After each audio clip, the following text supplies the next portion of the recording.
Eh bien, bonjour à tous, bienvenue à Star Wars en direct, la voix du fandom depuis 20 ans maintenant. Nous sommes en train d'enregistrer le deuxième volume dédié à Thibaut Claudel. Vous avez promis en novembre, lors de notre premier entretien avec Thibaut, eh bien, un second épisode sur la critique de son livre. Ce deuxième épisode, c'est celui-là, il est tout beau, tout frais. Et ce soir, je suis accompagné pour faire la critique du livre de notre ami Sébastien Galano. Salut Seb. Et bien entendu, de l'auteur du livre Le mythe Star Wars, 7, 8 et 9, Disney et l'héritage de George Lucas. Salut Thibaut. Salut. Ouais, il a fallu que tu fasses le titre complet, à quel honneur. En entier. Ah bah attends, il faut le faire. Merci. Pas trop stressé, parce que la critique en live comme ça d'un livre, hein, si on se base sur les émissions de télé avec les deux génériques là, Zézé et Nono, ça se passe généralement assez mal. Hein. Ouais, mais je suis en compagnie de chroniqueurs au talent infiniment plus grand, donc ça va, je me sens quand même déjà un minimum rassuré. T'es plus en confiance, quoi. Ouais, tout à fait, ouais. Thibaut, une actu Star Wars ou pas une actu Star Wars en ce moment Vous vouliez qu'on parle d'un truc qui est sorti il y a pas longtemps. Il y a Seb qui fait des vidéos, si on veut aller regarder. Sinon, ouais, l'actu Star Wars, on sait que le 4 mai, pour une fois, on va avoir une série, un truc à se mettre sous la dent. Enfin, je dis pour une fois, parce que j'ai l'impression que chaque 4 mai, il y a des rumeurs sur le fait que quelque chose va sortir. Et là, on aura The Bad Batch et je suis content, parce que, comme tu le sais, j'aime beaucoup mes amis les clones. Et je crois que nous partageons cet amour tous les deux. C'est ça. C'est un amour partagé pour nos gaillards néo-zélandais en armure. Exactement. C'était très bon résumé. Et toi, Seb, une actu Star Wars en ce moment ? Une actu Star Wars, comme le dit Thibaut, en ce moment je fais des vidéos, du moins je les écris. Parce que c'est pas moi qui les monte, donc vous pouvez aller voir Star Wars Recaps sur YouTube, voilà, sur la chaîne de Planet Star Wars. Sinon, non, je revends quelques autographes en ce moment de ma collection dont j'ai plus trop besoin pour me financer une 14e autographe d'Harrison Ford. Voilà. T'en as pas d'Emilia Clarke à vendre par hasard ? Non. Ah elle va faire un private signing, là c'est $250 si tu veux. Soit 4 fois moins cher que Harrison Ford. Ça pourrait être jouable. Voilà, pour moi. Il va falloir que je vende un paquet de bouquins si je veux suivre Seb du coup. Et bien voilà pour l'actu. Et de toi mon alors côté, pas grand chose. À cause de toi, j'ai encore tout plein de Black Series, mais je l'avais déjà signalé. Là, les autres, elles sont en précommande. L'entièreté de la Bad Watch. Des clones Incinérator, un Django, d'autres clones, un clone Dooku, voilà, tout ça c'est à cause de toi en fait. De rien. Oh crap! Prepare to jump into hyperspace on my mark. All right, stand by.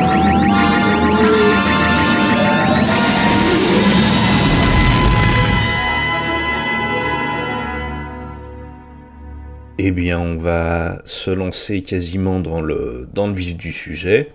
On va faire ça en 3 parties. Une première partie, on va vous donner notre opinion du livre de Thibaut. Ensuite, on va discuter avec Thibaut de ce qu'il a préféré, ce qu'il a moins aimé dans ces parties, si c'était à refaire, est-ce qu'il referait la même chose, qu'est-ce qu'il rajouterait ou pas. Et puis après, un petit débat entre nous trois sur peut-être des petits détails, des choses qui nous ont marquées ou en bien ou en mal sur le livre. Alors, Sébastien, est-ce qu'on sort la brosse à reluire ou pas pour le livre ? C'est même pas besoin de la sortir la brosse à reluire parce que je pense que de toute façon Sylvain on est tous les deux d'accord. C'est un très très très très bon livre. Parce que des livres sur Star Wars, il y en a quand même. On les compte plus. Et moi celui-ci. Alors je commence ma chronique, hein, c'est ça ? Vas-y, lance-toi. moi, j'ai toujours été frustré qu'on n'ait pas eu les gros livres making-of pour la postlogie. J'avais eu la chance d'interviewer J.W. Rinsler qui avait fait ceux de la trilogie originale, et il m'avait dit, voilà, celui de l'épisode 7 était terminé, la maquette était faite, il restait juste la dernière validation de Kathleen Kennedy pour que ça parte en imprimerie, et elle a tout bloqué au dernier moment, alors que tout est écrit et tout, il avait vraiment la rage, hein, il était vraiment pas content. Et moi non plus. Et du coup, je me suis dit, c'est dommage parce que moi, ce qui m'intéresse dans Star Wars, c'est plus tout ce qu'il y a en coulisses, comment ça s'est fabriqué, plutôt que de savoir comment s'appelle tel Jedi dans l'univers étendu, machin et tout. Enfin, tu vois. Voilà, je suis vraiment plus passionné par la création cinématographique que l'univers étendu. Donc du coup je m'étais dit c'est vraiment dommage, on passe vraiment à côté de quelque chose parce que je pense qu'il y a quand même beaucoup de choses à dire sur cette postlogie, et même si les bouquins de Rinsler auraient quand même été politiquement corrects, hein, on va pas se cacher, on aurait quand même appris pas mal de choses. Or, en fait, on va juste se débrouiller avec les making-of qu'il y a dans les Blu-ray en bonus, et c'est tout. Et alors qu'il y a plein de bruits de couloir, et ça aurait été bien d'avoir un ouvrage qui confirme ou qui infirme tout ça. Et quand Thibaut a sorti son livre, je me suis dit, bah tiens, on va enfin avoir le droit à ça. Et en fait, on a même mieux, entre guillemets. Alors certes, on n'a pas toutes les photos de coulisses et tout, parce que Thibaut, je pense que t'as pas eu la chance forcément d'aller sur le tournage des films. Non. Mais au moins, c'est sans langue de bois. Voilà, t'as vraiment réussi, t'as fait un travail de recherche, je trouve, qui est exceptionnel. Parce qu'en plus, voilà, dans le livre, tout est sourcé, il y a vraiment des références partout, tu n'inventes absolument rien.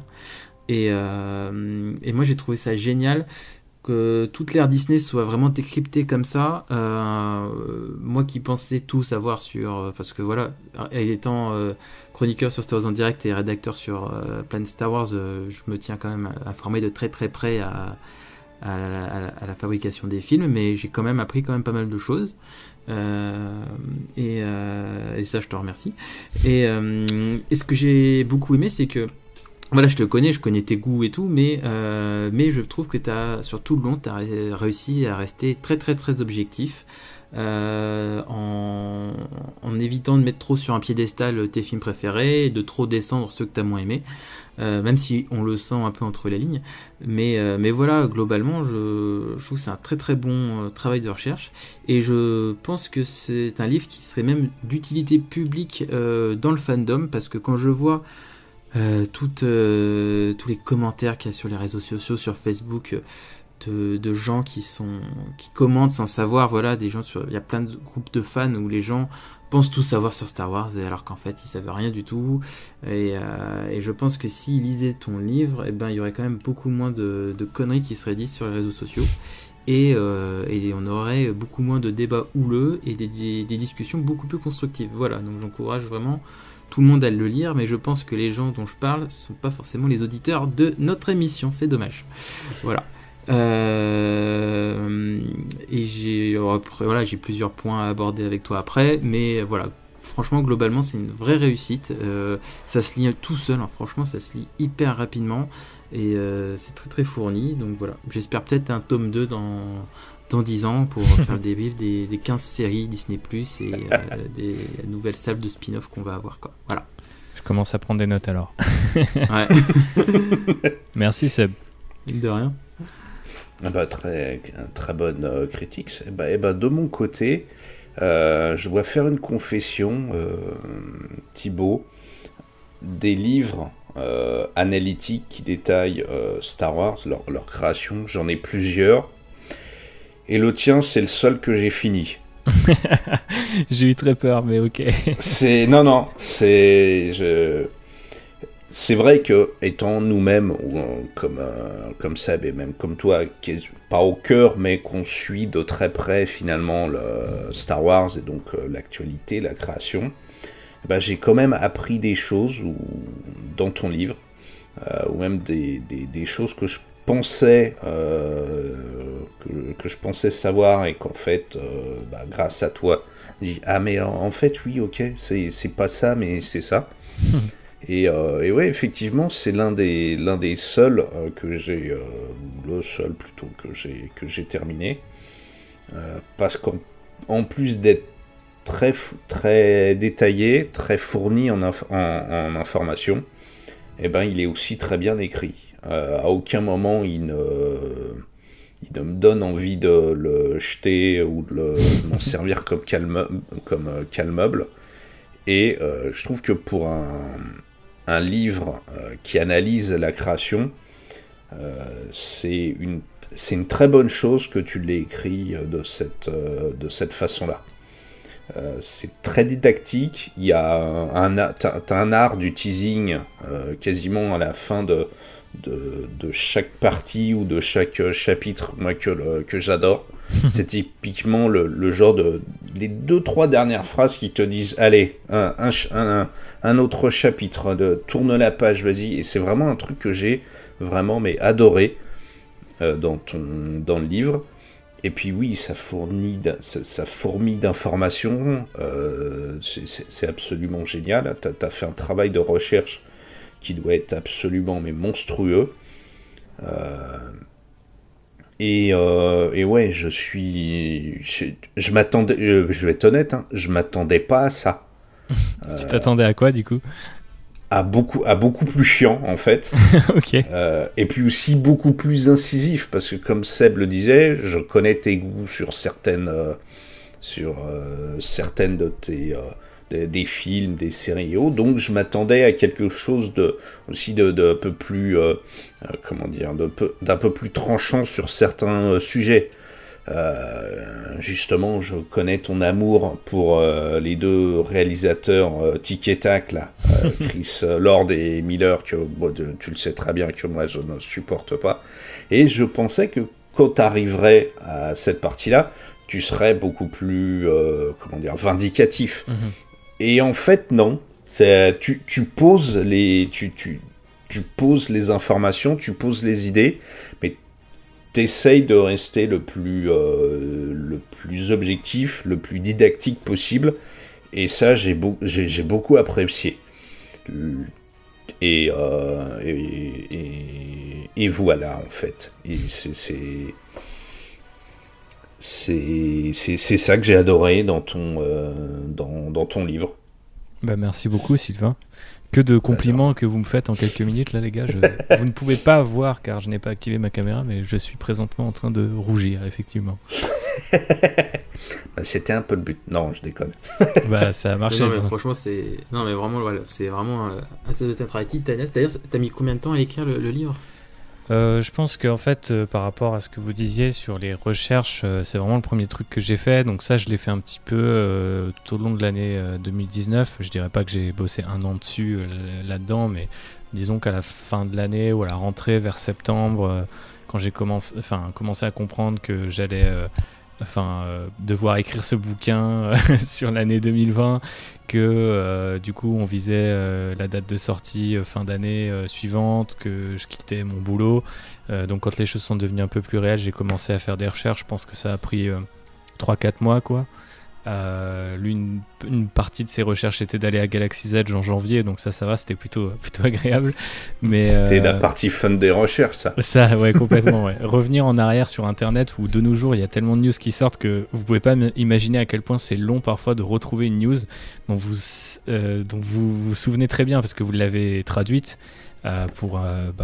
Seb, j'imagine ça t'arrive tous les jours. Je fais ça pour les Star Wars Recap, je fais ça, je sais, toi j'en fais une sur Obi-Wan Kenobi, là je disais, mais vraiment il y a Kathleen Kennedy qui avait annoncé le troisième spin-off en juin, mais de quelle année? Ouais. Et c'était, et après, ouais, c'est très long. Et donc ça prend beaucoup de temps, donc je pense que la recherche, ça m'a pris, on va dire 3 à 5 mois, et du coup après, pour l'écriture, vu qu'on a subi le premier confinement, après pour moi un mois d'écriture, je crois qu'en fait je l'ai écrit entre mars et je pense le milieu de l'été, enfin entre mars et juillet, donc j'ai pas forcément beaucoup en fait la période de recherche à la limite était plus longue et de réflexion aussi parce qu'il n'y a pas que des recherches, mais voilà après le confinement a fait aussi, le premier en tout cas, puisque le second, je me suis plus occupé de la promo, pour tout vous dire.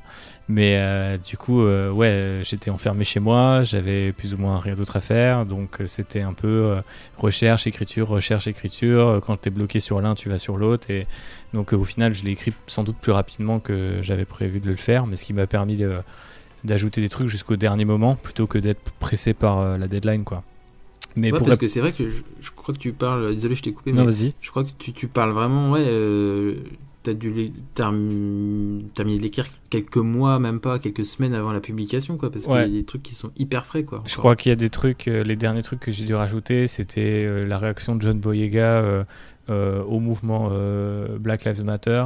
J'ai pas son interview de JQ qui date de plusieurs mois après, je crois septembre dernier. Et puis il y a un élément aussi d'un concept artiste qui avait teasé un truc, qui avait montré des visuels sur le retour de Palpatine, et que Phil Szostak, qui est l'auteur des Art of, du coup avait dit je me souviens, j'ai vu ce dessin à telle date, et du coup je me suis dit ça il faut que je le cale, parce que du coup ça donne une temporalité, et comme tu disais Seb tout à l'heure, en l'absence des bouquins de Jonathan Riesler, en fait il n'y a que ces bouquins là qui peuvent nous aider à comprendre un petit peu quel a été, parfois même sur certains sujets il y a zéro information, mais sur d'autres, en recoupant un petit peu 2-3 articles ou plusieurs bouquins, on peut arriver à une forme de chronologie qui est un petit peu compréhensible, sur laquelle j'ai voulu m'appuyer. Donc je pense que la grosse partie du bouquin, finalement, ça a peut-être été de travailler cette chronologie-là. C'est le premier truc d'ailleurs que j'ai envoyé à mon éditeur pour l'anecdote. Donc c'était un peu chaque mois, qu'est-ce qui s'est passé, quelles décisions ils ont prises, etc. La chrono complète de l'histoire de cette trilogie, quoi. Ouais, à peu près, et des spin-offs aussi, et même des fois aussi des déclarations parfois un peu contradictoires qu'on pouvait avoir. Donc typiquement, on peut te dire, on va arrêter avec les personnages legacy, comme ils disent parfois chez Lucasfilm, mais au final on va te retenir tel spin-off ou tel autre spin-off, ou on va te les remettre dans une série, etc. Donc c'est pas toujours contradictoire, mais c'est parfois intéressant de jeter un coup d'œil dans le rétro, ne serait-ce que 6 mois en arrière, et se rendre compte qu'en fait il y a quelque chose qui a drastiquement changé et que personne l'a remarqué, parce qu'on est très attiré en tant que fan par des annonces de casting, de pitch, des visuels, quoi, en fait. Alors que souvent, si tu, comme nous trois, tu t'intéresses vraiment à de près à comment Star Wars s'est fait, tu te rends compte qu'en fait il y a des news qui sont énormes, et pour la plupart des gens elles passent à la trappe, tu vois, parce que c'est pas très intéressant. Il y a aucune réaction derrière, alors que c'est les plus bouleversants dans le terme de c'est ce qui va faire avancer en bien ou en mal la saga, quoi. Je pense à un truc tout bête, mais par exemple le fait que Rian Johnson ait tout de suite dit que son film reprendrait juste après le 7, moi à l'époque j'en faisais des caisses, et tout le monde me disait mais non, mais enfin ça annonce pas du tout un film qui est radical ou nouveau, tu vois, alors qu'au final complètement, si justement quitte à ce que ça déboussole les gens, mais ça prouve bien que limite si les gens avaient anticipé peut-être ça, ils auraient pris moins le film dans la tronche, enfin je sais pas, mais c'est un exemple parmi d'autres, quoi. Est-ce que tu as écrit le livre chronologiquement, où tu t'es dit, tiens, par exemple, moi j'adore les derniers Jedi, je vais d'abord commencer à écrire la partie sur les derniers Jedi, et puis je vais me garder Solo pour la fin En fait, il y a un truc que j'ai pas pu écrire chronologiquement, parce que en fait, Star Wars 9 était assez frais quand j'ai commencé à écrire, et on n'avait pas le bouquin The Art of, sur laquelle généralement je basais mon début de chronologie pour un film ou un projet en particulier. On ne l'avait pas, et on l'a eu je crois qu'en mai. Et en fait du coup je me suis dit va falloir que je travaille pas tout de suite sur le 9. Du coup j'ai pas fait 7, 8, 9, j'ai fait je crois j'ai écrit The Force Awakens, j'ai écrit peut-être The Last Jedi après, je suis pas trop sûr. Je crois qu'après je suis repassé sur Rogue One. En fait, si tu veux, du coup ça donne cette espèce d'hybride qui est mon plan. Des gens me l'ont fait remarquer dans d'autres reviews, où les 2 premières parties sont chronologiques, ou en tout cas la partie 1 et demi, et au bout d'un moment je bascule sur les spin-offs, et je reviens ensuite je crois sur d'autres choses comme The Mandalorian, etc. Donc je l'ai pas écrit tout à fait chronologiquement, mais pas loin, quoi, parce que ça m'a, mine de rien, c'est ce qui était amusant, c'est que j'ai fait d'une contrainte le fait d'avoir un épisode 9 assez récent. J'avais un peu peur aussi de mes propres réactions, ce que j'avais pensé du film, j'avais besoin que l'eau coule un petit peu aussi sous les ponts. Le fait qu'on n'ait pas eu le bouquin, Du coup, c'était une contrainte et c'est devenu un peu une solution pour me dire ok, relax, j'ai pas besoin d'écrire toute la trilogie, tout sur la trilogie, tout sur la postlogie d'un coup. J'ai juste à, tu vois, digérer un certain nombre d'idées, revoir les films, prendre des notes, m'inspirer un petit peu de ce qui a été écrit à droite à gauche. Et voilà. Surtout qu'en plus, le art-of, ce que je trouve assez fou, c'est que en plus, toute la partie retour de Palpatine, c'est quand même une partie importante de ton analyse. Et il me semble que dans le art-of, même s'ils l'ont décalé à avril, ils n'ont pas pour autant rajouté tous les art-of sur Palpatine et sur. Je crois qu'il n'y a rien sur Palpatine. Il n'y a rien sur Palpatine, ouais. Sur Han Solo, il n'y a rien sur Rey. Palpatine. En Rey, fait, Palpatine, toutes les révélations, et j'ai même envie de dire les choix forts du film, par exemple Exegol, sont pas du tout. Les concept art, il y en a 3-4 je crois, mais il y a plein de trucs qui ont été enlevés ou qui au final on a cru que ça serait dans le bouquin, mais pour une raison ou pour une autre ça n'est pas arrivé dans le bouquin. Donc je sais pas s'il a eu une révision ou si il était prévu qu'il soit plus gros et je sais vraiment pas comment ça s'est passé. Je me demande même d'ailleurs aussi si quand Colin Trevorrow était encore au charbon, vu qu'il y a eu énormément de concept art qui sont tombés, est-ce que à l'époque Phil Szostak il commence déjà à écrire un autre bouquin, tu vois, et qu'au final il y a une partie du bouquin qui est jetée. Dans ces cas-là, je sais pas comment ça se passe. C'était déjà aussi très bizarre dans Solo de ne jamais entendre le nom. Je crois que le changement de réalisateur est mentionné une fois. Du coup, c'est très bizarre parce que tu sais, c'est genre, alors ce mois-là, on a changé de réalisateur. Bon, ce qui est huge quand même. Mais c'est pas grave. C'était un lundi. C'est ça, c'était un lundi, donc on n'a pas vu la diff. Mais ouais, du coup, c'est vrai que par contre, c'était assez décevant parce qu'en plus, moi, je comprenais bien pourquoi ils voulaient pas le faire. Parce que il l'avait déjà fait sur The Force Awakens et The Last Jedi, ils avaient coupé les éléments les plus chauds qui ouvraient le bouquin suivant, ce qui était logique pour éviter que ça leak quelques jours avant la sortie du bouquin qui sortait en même temps que le film. Là tu te dis putain, 6 mois après on n'a rien sur Palpatine, il n'est jamais mentionné, c'est chaud quoi. Et d'ailleurs encore aujourd'hui, moi j'ai même demandé plusieurs fois à Szostak dès que j'avais l'occasion sur Twitter, est-ce qu'on aura un art of de sequel trilogy, tu vois, où il y aurait tout ce qu'ils n'ont pas dit sur 7, 8, 9 et qu'ils pourraient rajouter, ou une édition étendue, ou tu vois, un truc sur les. Je sais pas. Et il m'a jamais répondu, ni même, répondu de manière, on va dire, langue de bois. J'ai l'impression qu'il a quand même pris une place assez énorme dans faire l'histoire, l'historique de ces projets-là. Donc moi en fait ce que j'avais demandé, je grattais pas aux portes non plus, mais je disais est-ce qu'un jour on peut vraiment avoir l'espoir d'avoir une version du 9 où on nous parle de Palpatine, parce qu'en fait il y aura pas de 10, donc et puis même s'il y en avait un dans 10 ans en fait, je sais pas si on aurait envie d'ouvrir le bouquin par au fait le retour de Palpatine. Il y a 10 ans donc c'est vraiment très bizarre, mais bon, après j'imagine que ça peut arriver dans d'autres bouquins, comme tu vois, il y a eu un bouquin sur le making of de Solo qui était du point de vue des effets visuels et du tournage quoi, donc peut-être qu'un jour on aura un bouquin sur autre chose et ou un reportage vidéo, tu vois, enfin un truc qui nous permettra sur Disney+ par exemple, mais un truc qui nous permettra de mettre la main là-dessus quoi. Parce que là, et par contre, vas-y. Ouais, non, je disais parce que là, franchement, c'est forcément le côté un peu historien de Star Wars qui parle, mais par ailleurs, je trouve que ça ferait vraiment, pour rebondir sur un truc que tu disais, ça et qui est très cher à mon cœur, c'est l'idée que en fait, on puisse un peu élever le niveau du débat. Alors non pas que j'ai cette prétention quoi qu'il arrive, mais c'est simplement l'idée du bouquin, c'était pas forcément de raconter ce que j'avais déjà raconté sur internet ailleurs en long, en large et en travers, mais de dire il y a une fracture dans le fandom, cette trilogie raconte un vrai truc sur Hollywood et sur le cinéma de manière générale, comme Star Wars l'a toujours fait, parce que c'est une école de cinéma à part entière. Et j'avais besoin du coup d'écrire un livre qui ressemble un peu à cette époque-là, pour essayer de rassembler un petit peu les gens et de se dire, en fait, regarde, je te donne toutes les billes, ton avis n'en sera que plus serein, en fait, je pense. Meilleur, ou pas forcément meilleur. Meilleur dans le sort plus développé, peut-être. Ouais, c'est ça, c'est-à-dire que les gens qui détestent toujours le 8, ils détesteront sans doute toujours le 8 après avoir lu le bouquin, tu vois, ou le 9 ou le 7 ou peu importe. Mais l'idée c'est juste de se dire, maintenant t'as le background, t'as l'histoire complète, parce qu'en fait tout est mélangé. Maintenant tu sais ce qui s'est passé. Ouais, voilà, c'est ça. Et enfin après, dans une certaine mesure, parce que bien entendu je ne me soustrais pas à Jonathan Rinzler, tu vois, c'est impossible.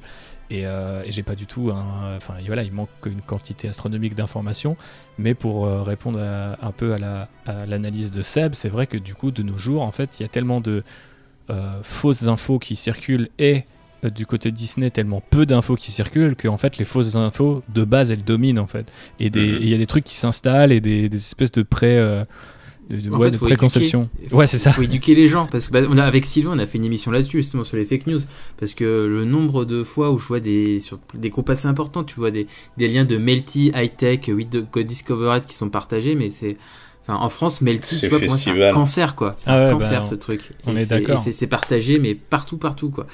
Et sinon, je voulais en revenir à ce que tu disais, tu veux apaiser le débat, tu vois, comme moi j'avais fait une actualité sur Facebook pour parler de ton bouquin, et un des premiers commentaires c'était pas besoin de lire un livre, de toute façon Disney c'est que de la merde. Putain, tu dis oh là là là là là là.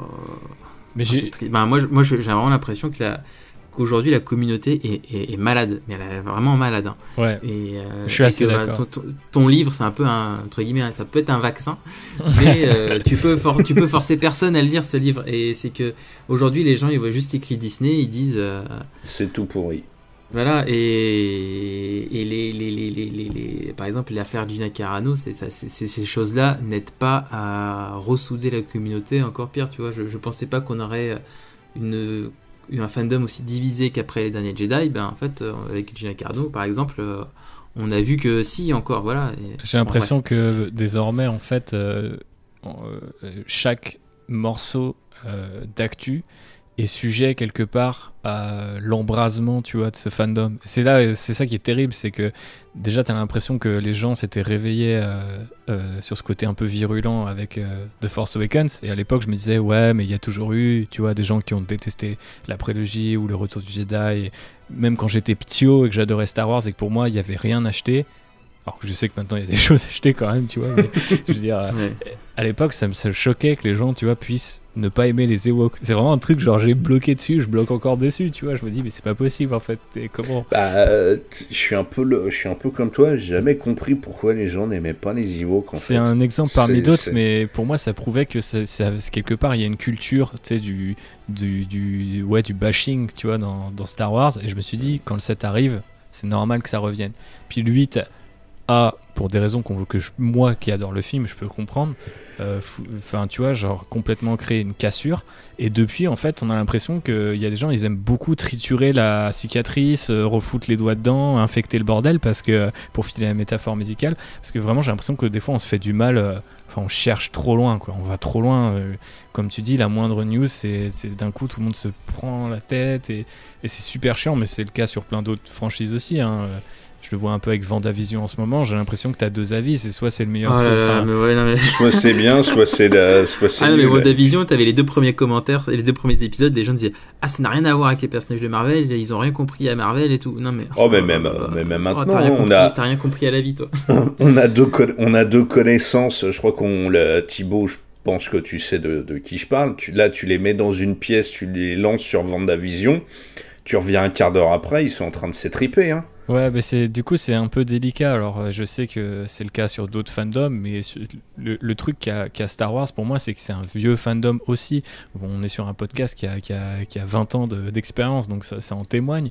Et du coup, je me dis, putain, mais c'est intergénérationnel. On a cette espèce d'image du fandom Star Wars qui est hyper fédéré, en fait, tu vois, genre avec des événements, des trucs comme ça. Ouais, en fait, pas du tout. Et en fait, t'as juste l'impression que de temps en temps, on enterre l'âge de guerre et que... C'est j'ai l'impression que le fandom, en fait, c'est des clans entre alors ceux qui aiment les clones, ceux qui aiment les machins, ceux qui aiment ceci. Puis à l'intérieur des clans, t'as des sous-clans, et puis t'as aussi les clans en fonction des générations.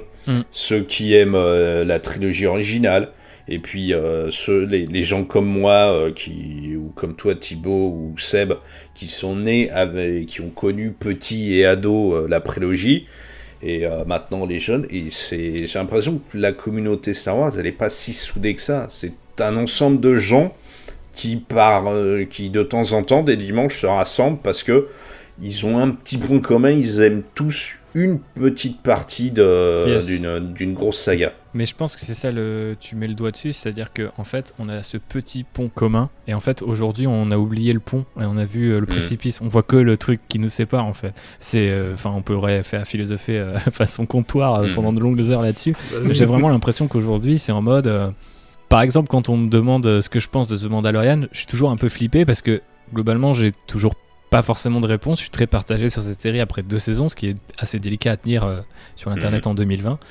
Mais surtout 2021, mais surtout je me dis en fait j'ai un peu l'impression que je suis piégé, c'est-à-dire qu'en fait je sais jamais à qui je m'adresse. Est-ce que c'est quelqu'un qui va me dire c'est le meilleur truc qui est fait Disney, de toute façon tout le reste tu jettes? Est-ce que c'est quelqu'un qui va dire bah c'est pas une vraie série?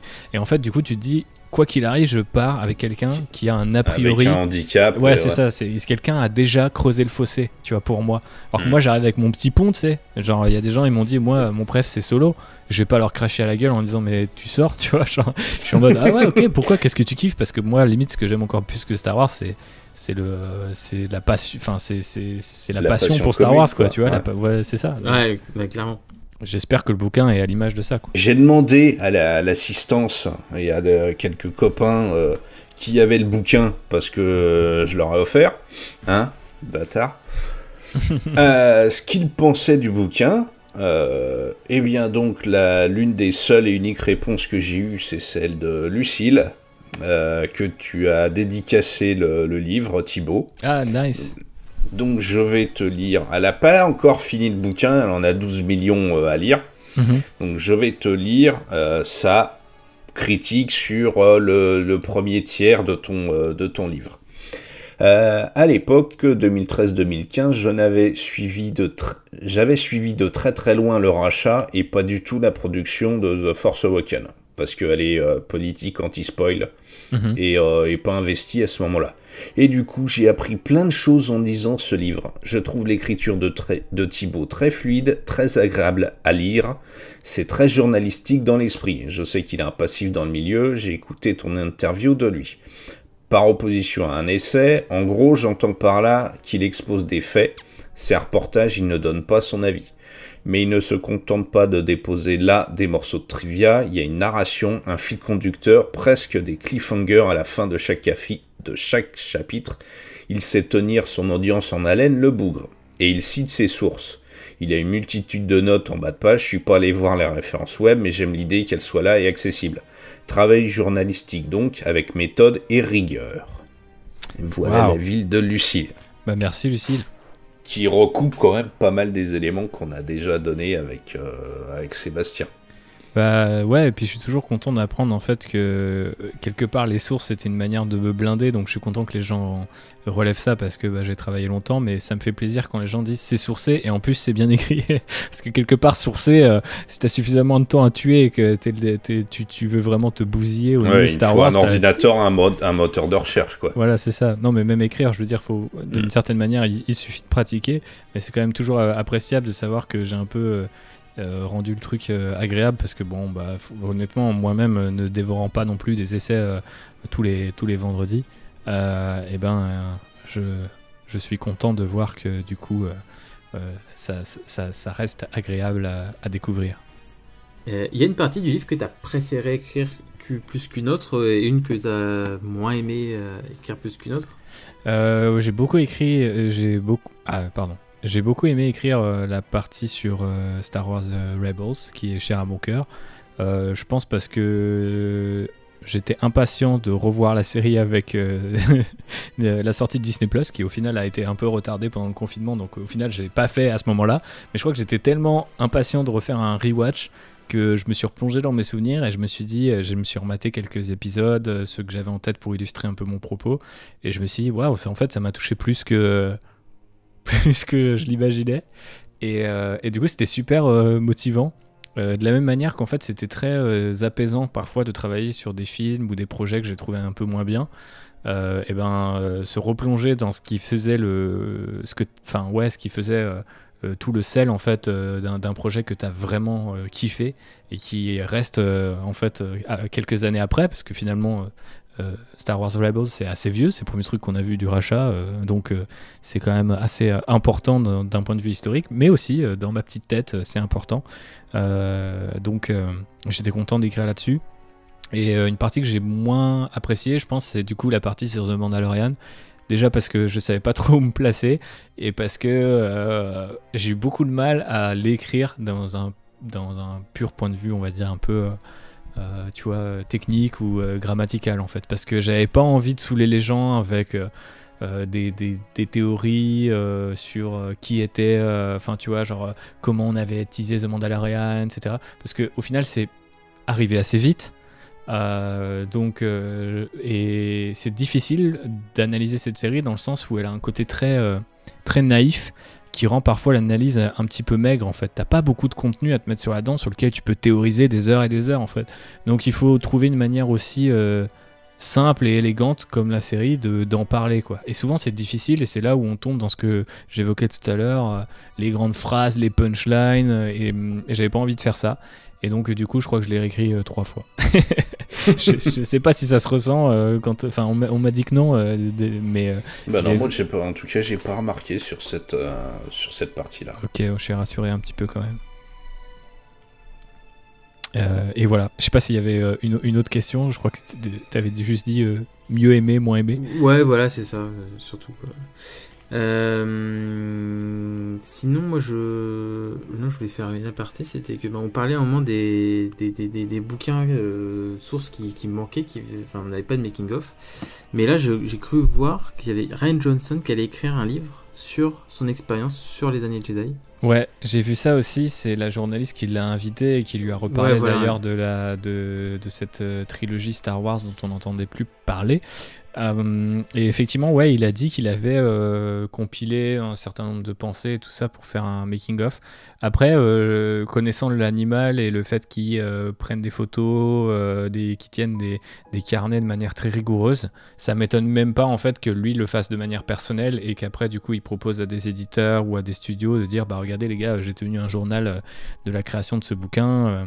De ce film, pardon. Et est-ce que vous voulez qu'on en fasse quelque chose? Donc je pense que c'est là que ça dort. Honnêtement, vu que The Last Jedi est peut-être l'une des rares productions qui n'a pas été frappée par des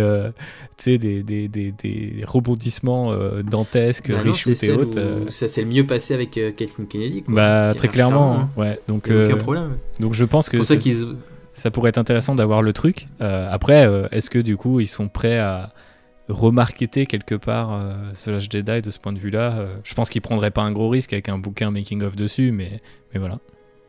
Bah, est-ce que ce serait autorisé? En plus, je pense que ça dépend du style de livre que veut faire Ryan, parce que si c'est une sorte de carnet de voyage ou de carnet d'expérience sur ce tournage-là en particulier, je suis pas sûr que Disney ait son mot à dire.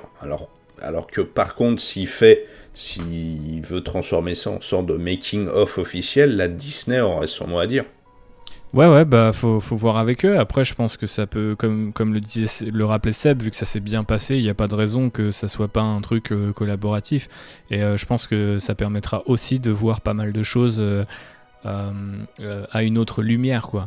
Il y a des trucs très rigolos dans le making of vidéo de The Last Jedi où par exemple Rian Johnson il explique qu'il écrit sur un Mac où il y a que un truc pour écrire, et c'est un truc crypté, tu vois.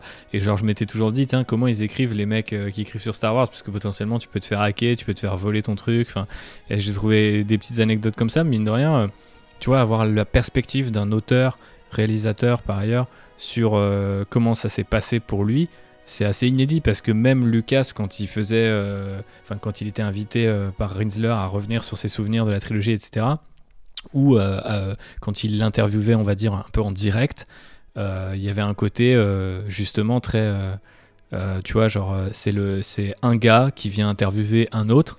Alors que là, ça serait marrant d'avoir une espèce de journal intime ou un journal de bord, tu vois, version Star Wars. Jour 1, entretien avec Kathleen Kennedy, ça s'est bien passé, on a mangé des petits gâteaux. Exactement. Non, mais si le livre il est à l'image du making-of du film, moi je trouverais ça génial, parce que des trois films, le making-of le plus intéressant, c'est clairement celui des derniers Jedi, qu'on aime ou pas le film. Hein, parce et que, c'est celui que je trouve le plus émouvant en plus. C'est ça, parce que c'est celui où il y a le 7, plus d'émotion.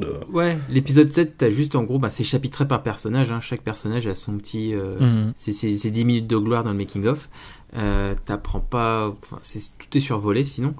L'épisode 9, j'ai senti moins. C'est plus axé sur la réalisation que sur l'écriture. Ouais. Et c'est ça qui est dommage parce que là pour le coup moi il y a plein de trucs de niveau de l'écriture que j'aurais voulu et que j'ai pas forcément, j'étais un peu frustré, alors que l'épisode 8 qui est des 3 films de Disney celui que j'aime le moins, mais pourtant le making of je le trouve extraordinaire. Tu sens vraiment la passion d'un mec qui est investi à fond dans un projet, qui a son idée en tête, qui va tout faire pour la mettre en image et qui se donne à 3000% pour son projet, quoi. Souvent, les making-of reflètent vachement la personnalité des réalisateurs, des équipes et de toute façon on va dire de l'état d'esprit de Lucasfilm à ce moment-là, quoi. Donc tu vois forcément que The Last Jedi qui s'est plutôt très bien passé et pas du tout dans l'urgence, révère beaucoup plus les acteurs, l'écriture, c'est un peu plus mélancolique mais en même temps assez, il y a ce côté un petit peu feu de cheminée, tu vois, dans le making of. T'es bien, tu vois, genre peut-être le feu il est pas exactement comme tu voudrais, mais c'est vrai que c'est super intéressant. Moi ça m'a fait ça, tu vois, quand j'ai vu l'épisode sur making of sur la saison 2 de The Mandalorian, sur laquelle j'ai mes réserves, mais j'étais en mode putain, en fait ces making of souvent en fait je me rappelle que, c'est ça qui me fait me rappeler pourquoi j'aime Star Wars, tu vois, et qu'au final derrière tout les analyses, les débats, les fake news, tout ce qu'on peut avoir en tant que fan, tout ce qu'on peut manger dans la gueule volontairement ou non, tu vois, et il reste, tu vois, des trucs aussi désarmants que genre Temuera Morrison qui est dans l'armure et qui commence à faire son AK et tout, et t'es en mode genre mais le mec vit sa meilleure vie, tu vois, donc je peux pas détester ça, c'est pas possible en fait. Et c'est bien, tu sais, des fois de se rappeler que en fait au final c'est juste quelque part c'est juste un film, c'est juste une série avec des gens qui passent un bon moment et qui sont passionnés par un truc. Pourquoi tirer cracher sur ça, tu vois, genre quelque part ça t'appartient pas plus que ça, et eux-mêmes ça leur appartient pendant un temps, puis peut-être un jour quelqu'un fera autre chose et on sera pas d'accord, mais on l'aura fait avec la même passion, je pense, qu'on soit d'accord ou non. Ouais. Et toi par exemple tu disais ça reflète un peu comment ça s'est passé entre réalisateur et Disney et Lucasfilm plutôt, tu vois, le fait qu'il n'y ait même pas de commentaire audio de J.J. Abrams sur l'épisode 9, je trouve que c'est assez révélateur. Ouais, à fond. De toute façon, je trouve que ce making-of, d'ailleurs, je sais même pas comment il est sorti, parce que je pense que les gens qui ont un minimum d'éducation, je le dis pas de manière prétentieuse, mais les gens qui connaissent un peu comment ça fonctionne une production de ciné, c'est impossible qu'ils voient pas les énormes problèmes qu'a cette prod, quoi, tu vois. Quand t'as cette image hyper choquante où t'as Chris Terrio et J.J. Abrams qui sont en pleine écriture du film et qu'ils ont devant eux un certain nombre de futurs MacGuffin, quoi, donc des prétextes au scénario, et ils disent ça pourrait être une carte, ou alors ça pourrait être une dague, ou alors ça pourrait être... Et tu fais non mais du coup les gars en fait vous saviez rien alors que vous êtes déjà en train de tourner à ce moment-là quand on l'a vu, quoi. Et du coup ouais, ça fait peur un peu. Le côté un peu amateuriste que ça peut révéler, quoi. Mais bon. Ouais, on croit que ces films-là sont surpréparés, mais il y a vraiment une grosse part d'impro qu'on n'imagine pas, quoi. Ouais, c'est clair. Écoute, moi Sylvain, j'ai fait le tour de mes petites questions. Je sais pas si toi c'est le cas. Moi j'en ai une autre, alors pas sur le contenu du livre mais sur les couvertures, parce que je crois pas que t'en aies déjà parlé. Le livre existe en 2 versions. La version normale en rouge, très inspirée a priori de la jaquette de Fallen Order, si je dis pas de bêtises. C'est ça, ouais. Et la seconde, bleue, avec une superbe surcouverture dessinée par je sais plus qui. Par Bengal. Voilà, merci. Est-ce que c'est toi qui les a décidés, ou c'est l'éditeur qui a décidé qu'il y aurait 2 versions, qui aurait décidé les graphismes de ces versions? T'étais partie prenante dans ces décisions, ou alors pour faire simple, de toute façon Ferd fait toujours 2 couvertures, Une qui est exclusive à leur site et une qui est vendue partout ailleurs. C'est assez bien vu parce que je pense que c'est des gens qui se font des beaux objets et qui sont des amoureux de la culture pop et de la collection de manière générale. Donc ils savent de quoi ils parlent. J'ai reçu à l'été la couverture sur le sabre laser de Kylo Ren, qui est la couverture, on va dire, de l'édition classique. Donc j'avais pas du tout été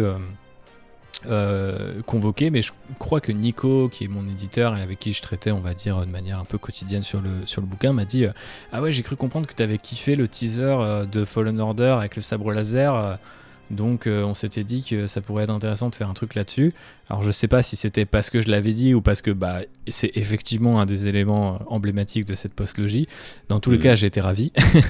Donc la couverture est signée par un artiste qui s'appelle Bruno Wagner, que vous pouvez aussi retrouver sur les internets. Et donc celle-là, j'ai pas du tout eu mon mot à dire dedans au moment où elle a été faite, si tu veux. Et je dis pas ça de manière péjorative d'ailleurs. Moi, ça me convient. Apparemment, quand t'es auteur, de toute façon, tu décides rarement de ta couverture. Après, du coup, sur la couverture collector, ils font souvent appel à des artistes de comics, et on en avait parlé, on avait évoqué plusieurs noms, quoi. On en a contacté un qui, du coup, malheureusement, n'a pas pu la faire. Et par la suite, ils m'ont dit « Ah, on a vu que tu interagissais pas mal avec Bengal, nous, on aime bien ce qu'il fait, est-ce que ça te ferait plaisir qu'on contacte lui, quoi ?» Et j'étais en mode, non seulement ça me ferait plaisir, mais en plus, on est assez proches. Donc, du coup, je m'étais dit que... Du coup, tenez, voilà son numéro. Ouais, c'est à peu près ça. Oui, c'est même d'ailleurs exactement ce qui s'est passé, parce que c'était, on lui enverra un mail, je disais, vous emmerdez pas, je vais le faire, parce que ça ira plus vite. Et voilà. Et je te dis ça. Je vais manger avec lui ce soir. Ouais, c'était à l'époque du confinement, et on n'habite pas tout à fait dans la même région, mais j'avais beaucoup sympathisé avec lui à l'époque. En 2016, on s'était vu dans 2 salons. Et en fait, on partage plein de trucs en commun. Et puis, c'est quand même quelqu'un d'extrêmement...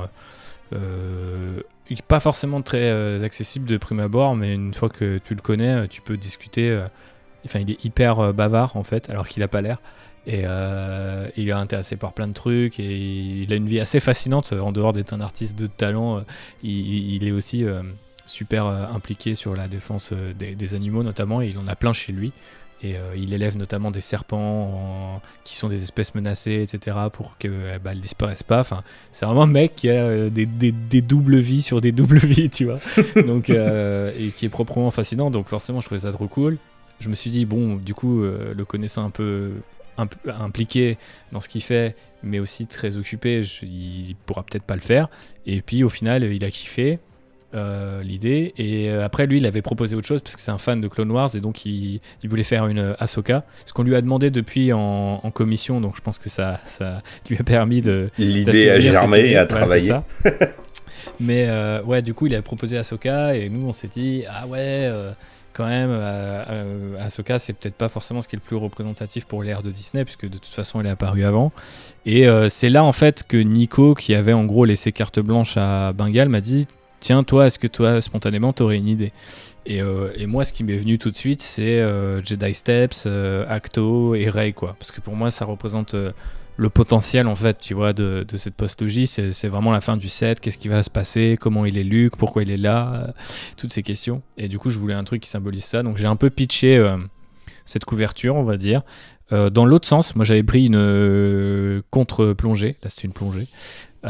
Et donc on la voyait qui montait, quoi. Ouais, c'est ça, et qui se retournait entre guillemets vers toi, alors que là en fait c'est plutôt elle arrive en haut, et elle a un costume d'ailleurs qui qui a le sabre laser du 8, on va dire, avec la tenue. Il y a un mélange que j'aime beaucoup, et puis ça permet de créer un visuel qui est un peu hors du temps aussi, ce qui me tenait à cœur, parce que je voulais pas juste qu'on reprenne, tu vois, un plan du film, mais en même temps quelque chose de reconnaissable. C'était plutôt cool. Enfin, je suis content que ça te plaise en tout cas. Enfin, je crois comprendre que ça. Pour être honnête, c'est vrai que j'avais les deux, j'avais les 2 éditions, mais la rouge, je l'ai donnée à notre collègue Céline pour qu'elle puisse le lire. Je me rachèterai la rouge un peu plus tard. Et la première fois que j'ai eu la bleue, j'étais un peu dubitatif en fait. Ouais. Je préférais beaucoup la rouge. Et à force, en fait, d'avoir la bleue sous les yeux, de regarder, et ben j'adore beaucoup, en fait. Je m'y suis fait et je la trouve effectivement très très belle. Eh ben, top. Je sais qu'elle a fini par effectivement séduire certains qui étaient peut-être un peu plus sceptiques à l'origine. Mais je pense qu'en fait, le côté graphisme de BD déroute peut-être un peu les gens. Mais justement, moi, je trouve ça assez cool. Alors, une autre petite question. Tu changes, si par magie ou malédiction, si tu devrais réécrire le livre, qu'est-ce que tu changerais, qu'est-ce que tu rajouterais, qu'est-ce que tu supprimerais? Déjà, je pense que je rajouterais tout ce qu'on sait depuis, notamment les grosses annonces de l'Investor Day de l'année dernière. Alors après, quelque part, je te dis que je ferai ça, mais quoi qu'il arrive, tu es condamné à perdre. Parce que à un moment où tu dis il faut envoyer le livre chez l'imprimeur, il y a forcément des news qui vont tomber et tu pries pour qu'elles soient pas trop grosses. J'ai plutôt eu de la chance de ce côté-là et même quand j'ai fait, on va dire, des anticipations par rapport aux peu de choses qu'on savait sur par exemple la saison 2 de The Mandalorian, j'ai fait que des espèces de conditionnels, tu vois, voilà, des plans sur la comète. Plans sur la comète. Et au final, ça s'est plutôt bien passé. Donc là aussi, je peux pas m'en plaindre parce que j'ai eu alors, j'aimerais bien dire que j'ai eu le nez creux, mais on va dire que j'ai plutôt eu beaucoup de chance pour être honnête, parce que c'était vraiment qui tout double. Et après, sur ce que je rajouterais, je pense des analyses peut-être plus personnelles.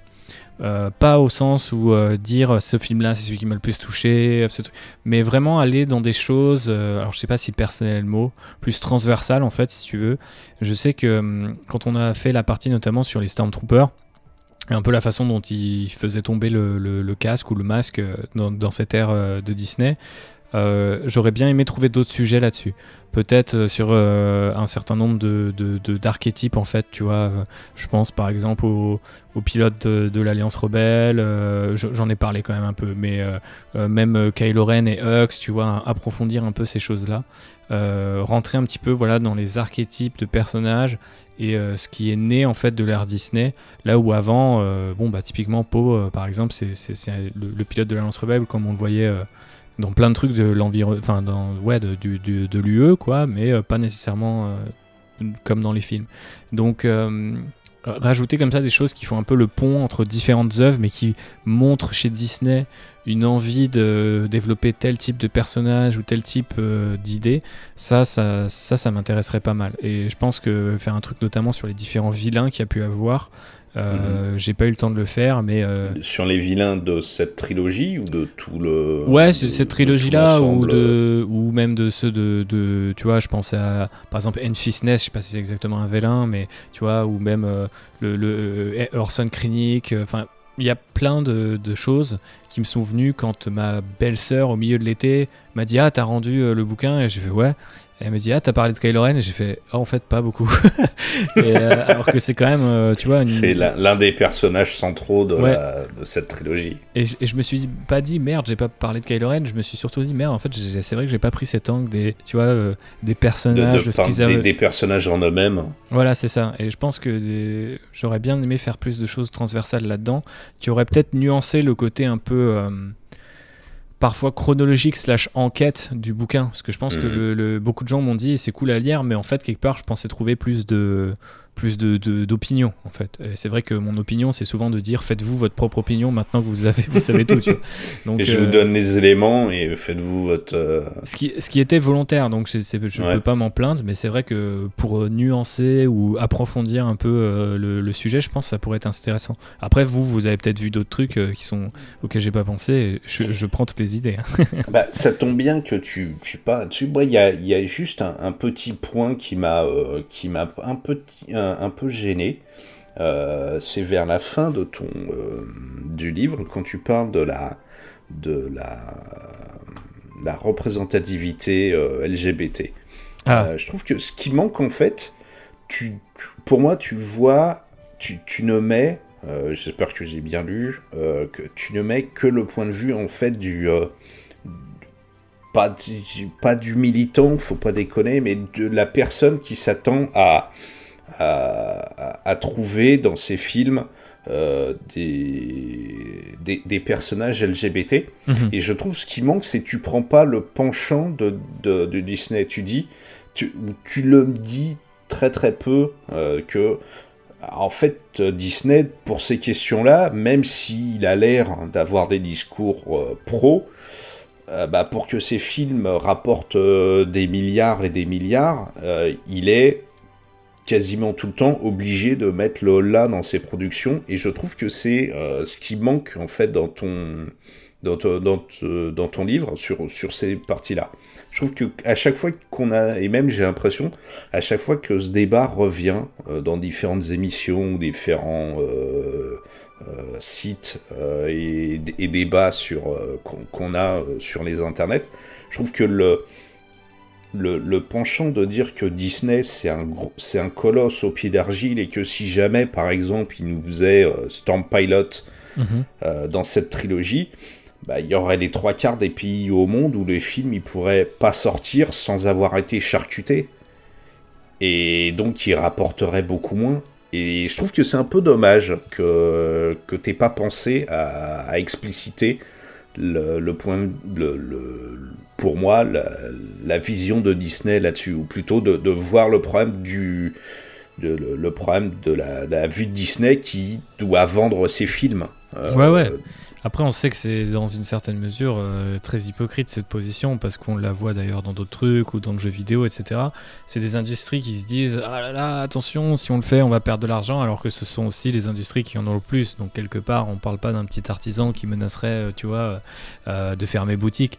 Je pense honnêtement que sur un Star Wars 9, Disney allait pas perdre énormément, enfin prenait pas de risque à faire plus qu'un petit bisou en fond, quoi. Tu vois, par ailleurs un bisou qui a été coupé de toute manière en fait. Donc tu vois, c'est que oui, mais c'est dans certains pays. C'est là aussi peut-être que je suis mal. Ce petit bisou qui dure 2 secondes, il est plus facile à couper que tout un arc scénaristique chez Storm Pilot. Mais tu vois, c'est ça le. Moi, je voudrais juste, je vais faire l'avocat du diable. Ce petit bisou, qui certes a été limite casé pour être facilement coupable quelque part et tout, c'est 100 fois moins hypocrite que la saga Harry Potter, où t'as une J.K. Rowling qui arrête pas de te dire Dumbledore il est gay, ma Hermione en fait elle est noire et tout, alors que dans les films et les livres, ça ne se retranscrit à aucun moment. Ouais, bien sûr. Et donc, je trouve que au niveau de la représentation LGBT, la saga Harry Potter s'il y a bien une saga à pointer du doigt au niveau d'hypocrisie, c'est la saga Harry Potter.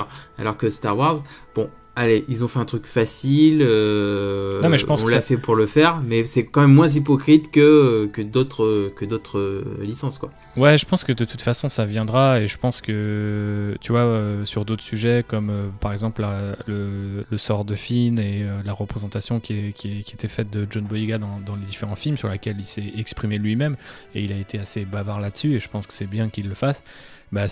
Apparemment, d'après John Boyega lui-même, ça a incité Disney à reprendre contact avec lui, à reparler, etc. Et je pense que une grosse boîte, c'est une grosse machine, et malheureusement, parfois, c'est en se plantant ou en faisant des trucs vraiment indignes, tu vois, qu'ils apprennent. Il n'y a pas vraiment d'autres moyens de le faire. Alors, moi, je reste assez confiant sur les représentations de manière générale dans Star Wars. Parce que je me dis que déjà le monde avance, que c'est un monde de SF, donc moi ça me paraît assez logique qu'il puisse avoir des trucs qui sont peut-être un peu qui paraissent pas très représentés, ou pas, tu vois, comme la norme dans notre monde, mais quelque part on est dans un autre monde, donc est-ce qu'on s'en foutrait pas un petit peu? Et beaucoup. Voilà, beaucoup.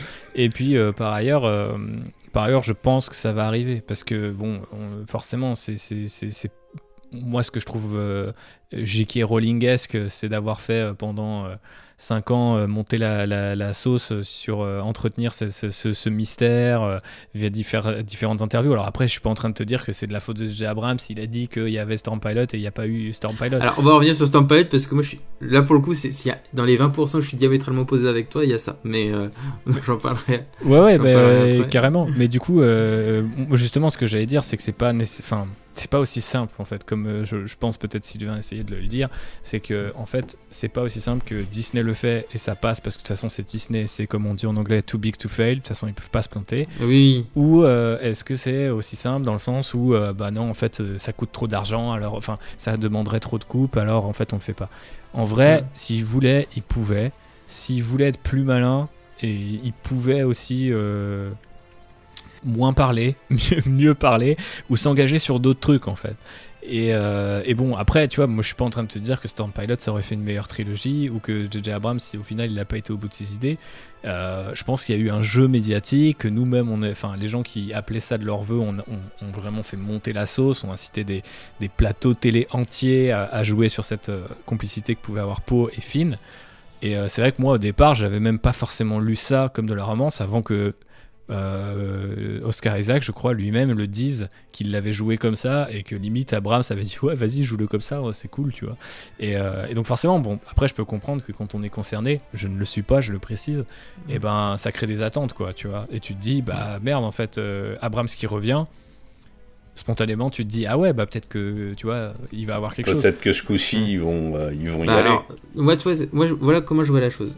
Moi quand j'ai vu comme toi, quand j'ai vu le film, à aucun moment je me suis imaginé Storm Pilot. Et je comprends aujourd'hui pas exactement d'où ça vient, parce que surtout dans l'épisode 7 on voit très clairement que Finn il est à fond sur Rey, que c'est un petit canard derrière Rey.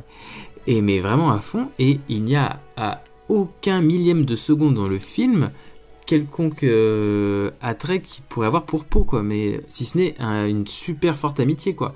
Que Poe soit attiré par Finn, alors là pour le coup c'est libre à toute interprétation, mais pour que Storm Pilot ça se concrétise, faut que il y ait une envie des deux côtés.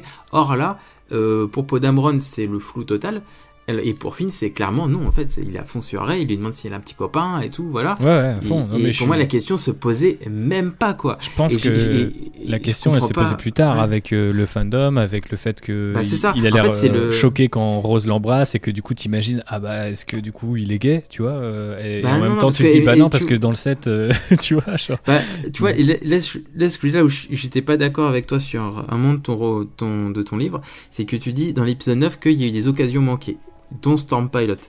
Et non, en fait, pour moi, J.J. Abrams, il a juste continué son arc narratif qui était juste deux mecs qui sont super potes. Et si, pour le coup, il y a bien quelqu'un qui a cassé tous les espoirs de Storm Pilot, c'était, alors là, j'extrapole, pour moi, c'est plus Rian Johnson, dans le sens où tu voulais dans ce sens-là faire vraiment ton Storm Pilot, et ben tu avais une voie royale pour faire partir Poe et Finn en mission ensemble pendant tout le film. Et là, tu aurais pu vraiment approfondir leurs liens. Ce qui était d'ailleurs prévu dans la première version du scénario. Et on t'a mis Rose. Et moi, je me demande s'il n'y a pas, si tu veux être... Franchement, je me demande s'il n'y a pas dans la théorie du complot, vu comment Rian Johnson s'amuse un peu enfin pas de manière péjorative, mais tu vois, de Reylo, de beaucoup de théories de fans, de fanfiction, etc., et se montre assez complice en fait avec ces fandoms là. Moi je me demande s'il n'y avait pas une idée en fait ils partent en mission parce que je vais développer ce truc dans ce sens là, et on lui a dit c'est un peu chaud, et donc du coup il s'est dit bon bah en fait faut que je rajoute un love interest, tu vois, et voilà. Du coup bon, de toute façon, ce personnage de Rose, je le porte pas nécessairement spécialement dans mon cœur, même si Kelly Maritran a tout notre soutien à tous les trois de toute façon. Oui, ouais, clairement. Mais ouais, bon, après, il y a beaucoup de choses. Quand je parlais d'opportunités manquées, c'est que je trouve qu'il y a un côté un peu révisionniste en fait dans le film. Tu vois, par exemple, d'inventer encore deux love interest dans le film. Avec Jana, avec Zori Bliss, en disant bon, on va vraiment détruire vos espoirs jusqu'au bout, quoi. Tu vois, on va même pas te laisser l'opportunité de rêver. À aucun moment vous allez. Mais moi, ça m'a pas choqué dans le sens où on va détruire vos espoirs, parce qu'en fait vos espoirs ils sont basés juste sur rien en fait. Yes, pour moi, parce que pour moi vous avez juste mal regardé le film, pour moi. Enfin, c'est mon avis personnel. Non, mais je comprends d'où ça vient, quoi. Par contre, je trouve que clairement la love interest de Zori et de Jana, ça arrive clairement comme un cheveu sur la soupe. Et c'est très maladroit la manière dont ça arrive. C'est très très maladroit. À la rigueur, Poe, je me dis ouais, why not, parce que on peut tu sens que le mec l'imaginer c'est un dragueur. voilà, Tu sens que le mec c'est un petit dragueur et tout, et À fond. j'ai aimé le voir à l'action en train de draguer et tout, et se prendre des vestes un peu comme Anne et Leia à l'époque, voilà. Mais Jana, tu sais pas d'où ça sort, quoi, parce que le film il a fonce sur Rey, mais il y a Rose qui est amoureuse de lui, et on lui refout Jana avec. Ouais. Enfin, Chaque film, c'est- un nouveau Love Interest, c'est les C'est Finn ça. C'est Girls, un peu James Bond, quoi, Ouais, tu vois. c'est ça. T'as les fines girls. Mais voilà. Et sinon, pour revenir plus généralement sur la représentation des minorités, et là encore, ça n'engage que moi. Ouais, il y a encore beaucoup à faire. Mais la post-logie de Star Wars, ça a fait un bond en avant, mais De ouf, gigantesque. de ouf. À ce niveau-là, quoi. Je veux Mais dire, en personnages principaux. Enfin, l'héroïne, c'est une femme. Le Big Tweet a un hispanique, un noir. Le seul blanc mâle alpha, c'est le méchant. Enfin, c'est Kylo Ren. Et voilà, je trouve que justement il y a l'ère Disney de Star Wars. Je pense que même au niveau du cinéma en général, je crois que c'est parmi les films qui ont fait le plus avancer la cause. Ouais, je pense. Mais je pense que tu as raison. Et je pense qu'en fait, ce qu'on a célébré peut-être à l'époque de The Force Awakens, parce que généralement les gens qui se sentent concernés et qui veulent que le monde change un petit peu, ils veulent qu'il change vite, et quand ils voient à mon avis les premiers signes, les positifs arriver, on a envie que ça enchaîne, quoi. Sauf qu'on sait très bien qu'on s'adresse à une multinationale qui est encore plus grosse d'ailleurs aujourd'hui qu'elle l'était en 2015, parce que c'est exponentiel, et que du coup plus le temps avance et plus ça sera peut-être délicat de la faire bouger, et que de temps en temps ces boîtes là elles ont ce côté très cynique de dire bon allez, cette fois on va envoyer 3-4 noisettes, on va calmer la tribu, et puis de temps en temps on va tenir 10 ans de plus sur des trucs très traditionnalistes. Mais on peut pas nier que ça a fait un bond en avant énorme, parce que d'ailleurs on a vu émerger et dès The Force Awakens un certain nombre de personnages qui sont clairement calqués sur Rey. Je pense à celui que jouait Sofia Boutella dans le Star Trek Beyond, qui est une mécanicienne paumée toute seule sur une planète. Bon, alors c'est une alien, mais c'est à peu près la même vibe, elle sait très bien gérer. Captain Elle a Kirk, besoin de personne pour vivre. Et voilà. au final, Rey a créé un template, ce qui est c'est un truc dont j'aurais pu parler dans le bouquin quand je te disais, c'est qu'il y a ce côté un peu Rey, en tout cas le côté Rey No One. Après, le Rey Palpatine, c'est autre chose, mais on va dire dans les deux premiers films, il y a vraiment ce côté un perso féminin, a pas besoin de backstory, a pas besoin d'explication, a pas besoin de compagnon, et c'est elle qui lit l'action. Et ça, on en a eu pas mal en fait derrière je pense que même des trucs quelque part comme Captain Marvel et tout ont vachement profité de cette énergie là, quoi, que elle a amené peut-être plus discrètement, parce que dans Star Wars il y a toujours eu une grande femme par trilogie, donc je pense que personne s'est dit oh là là ils ont mis une femme, c'est n'importe, tu vois, on n'a pas recast Han Solo en femme, tu vois, c'est pas ça le truc, mais je trouve que ouais, effectivement il faut tu fais bien de le rappeler, c'est que effectivement l'objectif du bouquin, c'est aussi de rejeter un coup d'œil en arrière, et même s'il y a plein de choses encore à faire, putain, il y a ça qui a été fait, et c'est un peu inespéré quand tu remates d'ailleurs la trilogie originale. Des fois, tu te fais putain, mais en fait, je peux pas citer un autre personnage. Il bien seul Lando. Ouais, c'est ça, ouais, c'est clair. Donc ouais, complètement. Mais voilà, en fait, je pense que dans le fandom, t'as sur 100% des fans, tu vas avoir 10% de conservateurs qui vont te hurler en mode il y a un noir, il y a une femme. Moi j'aurais élevé le pourcentage de conservateurs. Ouais, et bon, on va dire, t'as 15% de conservateurs comme ça, et t'as 15%, t'as 15% de militants LGBT qui sont en mode mais ils ont rien fait, rien, ce serait pareil et tout. Il y en a pas assez. Il n'y en a pas assez, voilà. Et voilà. Bon, moi, je suis dans les 60%, dans les 70% qui restent, qui, je trouve que il y en a ni trop ni pas assez. Enfin, je trouve que pour l'instant, c'est ce qu'ils ont fait, c'est bien. Et voilà. Et je pense que de toute façon, le plus important, c'est pas de savoir c'est pas de caser des personnages noirs, homosexuels et tout. C'est de caser des bons personnages. Voilà. Mais clairement, mais la couleur, la sexualité, on s'en fiche tant que l'histoire elle est bonne, tant que les personnages sont bien écrits. Les personnages sont bons et le reste viendra avec surtout. Après, je pense que mais comme tu dis, on a passé un cap, et je pense que d'ailleurs on passe un nouveau cap quand le jeune Boyega te dit c'est bien les gars, vous m'avez engagé moi, mais en fait Rian Johnson il m'a pas donné grand chose à faire, et par rapport à ce que j'avais discuté avec J.J. Abrams, moi je m'imaginais autre chose, et puis j'ai été marketé qu'un sabre laser à la main, puis on m'a dit que j'avais la force, mais on n'en a jamais rien fait. bah tu vois, au final, ça prouve que quelque part, il y a une forme de représentation de comptoir. Alors après, c'est toujours mieux que de ne pas en avoir, hein. J'imagine. Oui, voilà. Encore une fois, je suis pas concerné. Moi, je suis blanc. Je vais pas parler pour John Boyega. Mais je pense que effectivement, ça prouve que il y a encore pas mal de choses à faire et que c'est pas, en fait, la représentation, elle est pas forcément mathématique. C'est pas juste, oui, comme tu dis, c'est pas juste une checklist, quoi. C'est pas, il faut, j'ai mon noir, j'ai mon transsexuel, j'ai mon, c'est ça, ouais. J'ai mon homo, j'ai ma femme, j'ai mon requin, c'est bon, on y va.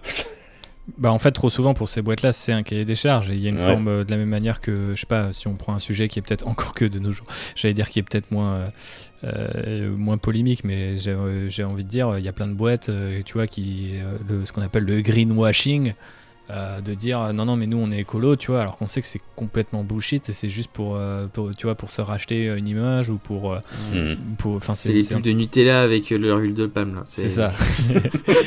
non mais je vous jure, on n'a pas tué des gorilles, hein. Non mais ouais, ok, bon. Mais en parlant de ça, encore, tu vois, quand on voit on voit aussi que les choses évoluent au cours de la production, parce que quand je me remémore le Art of du Réveil de la Force, yes. Et ben tu vois que Finn était blanc et que Poe était noir. Mm-hmm. Et alors je sais pas s'ils avaient imaginé les personnages comme ça de base et qu'après c'est en rencontrant les acteurs qui sont dit de toute façon on s'en fout. Mais voilà, enfin je crois que c'est rien qui est gravé dans le marbre, hein, de toute façon. Ouais, je crois que le casting de The Force Awakens, j'avais lu qu'il était colorblind, quoi. Donc en fait, il y avait pas de description sur les couleurs de peau, etc. Oh, puis ce serait pas la première fois que dans des castings c'est souvent le cas, mais d'ailleurs en fait il y a un biais là-dessus, c'est qu'en gros en fait, même si tu dis que d'après ce que j'ai lu, c'est que tu peux dire c'était colorblind, mais si en fait les gens qui font le casting ils sont conservateurs, tu sais vers qui ils vont aller spontanément. Ouais. Donc des fois c'est peut-être mieux de dire bon bah voilà, ce perso là il est noir et il y en aura au moins un, plutôt que de dire bon bah c'est colorblind, tu vois, nous on est super on est super ouvert, quelque part on est au-delà des questions racistes, et t'es en mode genre non, parce que ça existe toujours, donc en fait on peut pas encore être au-delà tant qu'on n'a pas vraiment dépassé le truc tous ensemble. Et donc effectivement comme Seb le rappelle, ça prend beaucoup d'étapes, et peut-être qu'on en a passé une avec la post-logie, et ça c'est plutôt cool, quoi. Enfin, moi je dis peut-être, mais j'en suis quand même intimement persuadé, parce que je vois The Mandalorian, je vois d'autres projets qui vont arriver, et les choses changent, et c'est tant mieux, quoi. Et tu vois, j'aimerais qu'ils aillent je crois qu'il n'y a qu'avec Star Wars qu'on peut faire ça. Là on parle de couleurs, de choses comme ça, mais on n'a pas encore eu un film Star Wars où le personnage principal, je parle vraiment du personnage principal, est un alien. Ouais, bah ça c'est un truc. J'en parle dans le bouquin d'ailleurs, le fait que ça soit souvent des noirs qui jouent des aliens, ça aussi c'est bizarre, tu vois. Oui, non mais ça c'est vrai en plus, c'est clairement ça. Et du coup, mais moi je serais super chaud, ou même ne serait-ce qu'un jeu, hein. Tu vois, ne serait-ce qu'un jeu dans un premier temps. C'est vrai que t'as pas de... En fait, des jeux Star Wars où tu peux personnaliser ton personnage, il y a les MMO, il y a les Jedi Knight il y a quelques années, où tu pouvais jouer un Chiss, un Twi'lek, un Zabrak. Mais c'est vrai que des jeux actuels où tu peux choisir ton perso, il n'y en a pas des masses. C'est pas ton avatar dans Battlefront qui va changer quoi que ce soit. Non mais ouais, c'est clair. À l'histoire. Il y aura un truc assez en plus. Tu sais, je pense à des acteurs qui sont célébrés pour être grimés, tu vois, justement, ou porter des masques à la Tom Hardy et tout, sans forcément lui confier un rôle à lui en particulier, même si j'imagine que ça serait cool. C'est, tu vois, de se dire, en fait, il y a des acteurs qui sans doute kifferaient faire ça, tu vois. Et même moi, tu vois, si un jour on me donnait à écrire un truc Star Wars, je pense que je pousserais à fond des personnages aliens, parce que pour moi, Star Wars, c'est un peu un côté, tu sais, c'est censé être un space opéra, mais qui s'ignore complètement. Genre la technologie quelque part on s'en fout un petit peu, les différentes factions c'est toujours des trucs assez vagues, les aliens on en connaît pas beaucoup, enfin tu vois, c'est pas du tout, on connaît toujours les mêmes quoi. C'est ça, ouais, aliens, surtout c'est souvent, on parle souvent plus des personnages, et d'ailleurs souvent dans Star Wars il y a cette confusion de, tu vois, un alien c'est un archétype, tu vois, le Wookiee va être c'est forcément, il va être fort, courageux, le fidèle, et poilu, tu vois. Voilà, et poilu, bon ça. Mais ouais, non, ça serait cool, t'as raison, Seb, franchement, enfin, ce serait peut-être d'ailleurs aussi en plus un alien, pas un Twi'lek qui a un visage humain et tout, mais genre un Rhodien, un Keldor, un truc perso qui a rien à voir avec un humain, quoi, tu vois. Et je trouve que ce serait couillu. Mais après, entre guillemets, d'une certaine manière, ils ont commencé à faire ça avec Mandalorian, parce que c'est aussi couillu de faire une série où le héros principal il a pas de visage. À fond, ouais. Et donc voilà. Il a un visage 2 minutes dans le dernier épisode de chaque saison. C'est ça, c'est le contrat. Non, là il a eu l'épisode d'avant aussi. Oui, voilà, c'est ça. 3 épisodes. Je me demandais, est-ce que tu comptes, parce que le traduire en anglais, c'est ce que je me dis. Ouais. Il y a un marché, quoi. Bah complètement. En plus, pas qu'en anglais, c'est-à-dire qu'il y a des. Alors je suis un historien de l'aviation parce que j'ai un ami que j'avais invité d'ailleurs dans l'Outrider. Si vous écoutez le podcast Star Wars que j'ai créé il y a maintenant plus de 2 ans. Eh bien, j'avais invité Damien et l'un de ses collègues, c'est un historien d'aviation qui est britannique et il est super fan de Star Wars. Et du coup, il est un peu francophile, quoi. Et il avait vu que je faisais ça, et il était là, waouh, est-ce que ça va sortir en VO, quoi, tu vois. En VO, c'est déjà sorti en VO. C'est ça, en VO, c'est sorti. Mais en VE, je sais pas comment on dit. Et ouais, du coup, je lui ai dit, bah écoute, Ferd officiellement traduit tous ses bouquins, mais en fait, ça demande j'ai cru comprendre, déjà pas mal de taf. Et je pense que ça demande un marché, une diffusion qui est très différente et donc souvent ils sortent quelques années après en fait. Donc c'est un peu comme le marché de la BD où des fois tu as des trucs franco-belges qui vont être publiés en comics quelques années plus tard parce que ça demande de les redécouper, les adapter à un marché, etc. Je sais pas exactement comment ça se passe pour Ferd, mais je sais que pendant un temps, systématiquement, ils envoyaient tout en anglais. Après, ils se sont rendus compte, bon, faut qu'il y ait un marché, faut qu'on prenne le temps de bien faire les choses, etc. Mais tu sais que j'ai eu des articles, j'ai eu genre 3 articles sur la Biblioteca de los Jedi ou un truc comme ça, tu vois, genre qui est un site espagnol, tu vois. Et les mecs m'ont posé des questions et j'étais en mode, je sais pas quoi vous dire, ça va pas sortir, mais c'est là où je me suis dit, en fait, ouais, il y a carrément un potentiel et il y a des gens qui sont chaud d'avoir ce bouquin, particulièrement parce que c'est non officiel en fait. Et justement, tu sais qu'il n'y aura pas de langue de bois et entre guillemets, on va aborder les sujets qui fâchent, quoi. Ouais, c'est ça. Donc, moi je serais super intéressé par une traduction en anglais. Hein, donc, si vous voulez. Et dans d'autres langues. Bah, à fond aussi, mais si vous voulez que ça arrive, n'hésitez pas à écrire à Ferd sur Twitter ou même où ils ont une adresse mail, vous pouvez aller leur parler parce que bah déjà moi ça m'aidera parce que ça me permettra de renégocier un autre contrat et en fait non mais au-delà de la vanne je pense que moi ça m'a vraiment surpris de voir 3-4 pays même au Brésil je crois j'ai eu un truc au Brésil.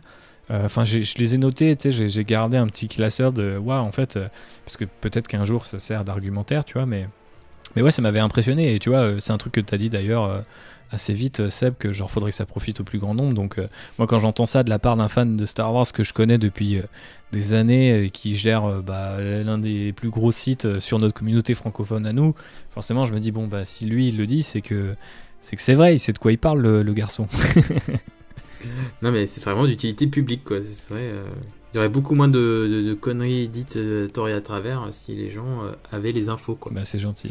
Et t'as eu d'autres retours aussi sur... c'est peut-être pas sur les chiffres de vente, mais sur si ça plaît, si ça a son petit succès le livre ou pas. Ouais, j'ai pas de retour sur les chiffres. Ouais. J'ai pas de retour sur les chiffres exactement, mais ce que je peux te dire, c'est que déjà il y en a 5 à moi que j'ai acheté. Donc t'es ma meilleure vente, Sylvain. Derrière ma famille, je pense, mais ouais, du coup, Ferd, ils ont quand même une culture qui est très jeux vidéo et japonisante. Donc en fait, quand ils ont ouvert cette collecte pop culture. C'est pas forcément ce qui marche le mieux chez eux, mais j'ai cru comprendre après en avoir discuté un petit peu avec eux que derrière des gros trucs type donc jeux vidéo japonais, grosses licences et des trucs japonais qui ne sont pas des jeux vidéo, typiquement par exemple je crois que leur Berserk ou leur Miyazaki, tu vois, ça se vend très bien.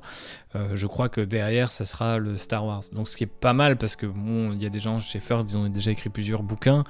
Bon, moi j'arrive avec Star Wars donc j'ai cette chance là, mais je me dis c'est quand même plutôt cool de pouvoir faire ça et d'arriver direct dans un top 10, tu vois, je sais pas exactement hein, mais ce que j'estime par rapport aux licences qu'ils ont déjà traitées, ou 15, ce qui est pas dégueu vu le nombre d'ouvrages qu'ils ont produits. Après bien sûr j'aimerais que ça soit diffusé aussi au plus grand nombre parce que bah surtout que le retour, comme tu disais, puisque tu posais la question, Sylvain, sont très bons, parce que les gens sont souvent surpris. L'achètent parfois parce qu'ils me connaissent ou parce qu'ils disent ah ouais c'est Star Wars, il me le faut, tu vois, parce qu'on a ce côté un peu complétiste nous autres. Et au final ils se disent putain mais je suis tombé sur un truc qui m'a pas forcé mon avis, qui m'a éclairé sur plein de choses. J'étais dans ma belle famille le week-end dernier et le père de la mariée m'a dit ah ouais j'ai lu ton bouquin, franchement moi ce genre de truc je peux pas en avaler, ça me fait chier et tout, je l'ai lu en 2 soirs et j'étais en mode ok donc d'accord, ça lui a plu. C'est clair, ça lui a plu, tu vois, alors que c'est pas forcément tu vois, c'est un mec qui est vachement plus enfin d'après ce que tu vois, il a ses trucs et je me dis tu vas pas le faire changer d'avis, tu vois, et en fait tu vois lui il a pas forcément changé d'avis mais il était content de pouvoir avoir les éléments pour le faire et pour alimenter la discussion, peut-être élever le débat pour le dire de manière un peu simple et peut-être un peu prétentieuse, mais je m'en excuse. Donc ouais j'espère que ça arrivera au plus grand nombre, mais j'ai pas à me plaindre parce que on l'a sorti en plein reconfinement. J'ai pas eu tu vois, de soirée de lancement ou de dédicaces ou des trucs comme ça. Mais oui, il a une vie un peu bizarre. Voilà, c'est ça. Il vit par lui-même sans grosse promo, quoi. Ouais, c'est ça. Donc du coup, malgré ça a l'air de fonctionner. Et en fait, quelque part, en l'absence de bouquins officiels, même s'il y en a eu quelques-uns, notamment le Art of Mandalorian. Et ben en fait, partout où les gens ont vu le bouquin, c'est à côté de ce bouquin-là. Et donc je me dis, c'est quand même une chance énorme que n'ont pas tous les auteurs de Ferd, quoi, tu vois. Donc on va pas forcément les mettre à côté du bouquin officiel, on va pas mettre le bouquin Pokémon à côté du dernier Pokémon à Noël, tu vois. Donc c'est vrai que moi là-dessus, dans les librairies, dans les Fnac, etc., j'ai quand même, je pense, profité d'un ça plus la couverture, ça fait quand même mouche, quoi. Donc là-dessus je pourrais longuement épiloguer et te dire que je peux en faire plus, on va tout péter, on va faire 12 révisions, on va traduire dans toutes les langues du monde. C'est quand même déjà pas mal ce qu'on a fait, et encore merci à toutes celles et ceux qui soutiennent, quoi. Donc vous, avec ce podcast en 2 parties, je crois que c'est la couverture la plus longue que j'ai pu avoir sur le sujet. Donc je tenais à le faire. Pas juste parce qu'on est potes, mais parce que c'est quasiment la première fois, je crois que je l'avais dit dans le premier, c'est la première fois où on a, je trouve en tout cas, on a un membre de la communauté qui sort un livre ou un support pour analyser en fait ce qu'on a, et je trouvais ça assez fantastique. C'est un podcast, un journaliste, podcasteur avec ton bagage, ton background, quelqu'un qu'on connaît, qui là sort son livre analytique sur la période récente, et je trouvais ça assez cool. Et donc merci. Faire un premier épisode pour que les gens te connaissent un peu plus, comprennent pourquoi et comment tu avais fait le livre, et faire cet épisode où on discute plus du contenu et on te donne aussi notre avis pour donner envie aux gens de se précipiter dans les librairies. Enfin là, ce sera commandé sur le net ou autre, hein, les gars. Mais voilà. Merci encore du coup pour l'opportunité. J'aime bien ensuite en discuter avec vous et m'inspirer un peu des retours qu'on me fait à droite à gauche. C'est hyper précieux, donc encore une fois un gros big up à Star Wars en direct. Sur ces bonnes paroles, on va vous souhaiter la bonne soirée. C'était Sylvain pour Star Wars en direct, la voix du fandom Star Wars depuis 20 ans. J'étais en compagnie de Sébastien Galano et nous discutions avec Thibaut de son magnifique livre Le mythe Star Wars, Disney et l'héritage de George Lucas. Et j'ai oublié les chiffres parce qu'ils étaient en tout petit sur la couverture. C'est pas grave, et merci beaucoup, et c'est vous qui êtes magnifique. Merci, magnifique couverture, magnifique question. Voilà, j'ai très envie de me remettre à l'œuvre, donc je pense que c'est plutôt motivant de discuter avec vous deux. Et merci encore à tous les lecteurs et lectrices, auditeurs et auditrices qui ont soutenu le projet. Avec plaisir, moi c'était vraiment c'était ma lecture de Noël. Ah, mortel. ouais, non, franchement, c'était un vrai plaisir de lire ça. Je l'ai vraiment dévoré. Et ouais, vraiment, encore une fois, je dois dire, en le lisant, j'ai enfin eu le livre que j'ai pas eu avec les making-of de Rinzler. Et ils ont, contrairement au livre de Rinzler, ils ont le mérite d'être faciles à lire techniquement parlant parce qu'ils ne font pas de kilos. C'est vrai, on peut l'emporter partout où on veut, mais je vous rassure que comme vous tous, j'attends avec impatience les bouquins de Rinzler s'ils arrivent un jour. Ah bah ils arriveront pas. Allez, on coupe. Ils arriveront pas.